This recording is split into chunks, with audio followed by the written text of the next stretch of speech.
Kalau umur 18 tahun, boleh buka ke akaun Gap tu. Nak tahu lebih banyaklah pasal Gap ni. Bagus sangat soalan ni. Kalau tuan-puan hari ni masih lagi belum ada akaun Gap ni, boleh save video saya dulu sebagai rujukan pada masa akan datang. GAP, Gold Accumulation Program, program pengumpulan grade emas. Dia sama macam akaun bank kita simpan duit. Dekat akaun Gap ni kita simpan emas. Rata-rata orang memang tak boleh simpan duit. Simpan duit bocor, simpan duit korek, maka kena beralih kepada simpanan emas fizikal seperti ini.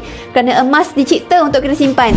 Siapakah yang boleh buka akaun Gap ni seawal usia tuan-puan? Sekiranya anak-anak tuan-puan dah ada surat beranak, ada akaun Gap ni. Kenapa anak-anak kena simpan emas sebagai dana pendidikan mereka pada masa akan datang? Ikut ni kita memang meraihkan semua orang untuk menabur emas tanpa kira keadaan. Student, suri rumah, yang bekerja sendiri, Grab driver, Grab food, peniaga tepi jalan, peniaga pasar malam, founder syarikat, orang-orang pencen pun simpan emas bersama saya. Puan paling best sekali boleh simpan dengan serendah RM100 dan tiada komitmen. Menabunglah sampai kena grade emas tuan-puan nak. Boleh keluarkan sahaja pelbagai design emas fizikal seperti ini. 25 ni kita dah ada sekitar 1.8 juta penyimpan emas.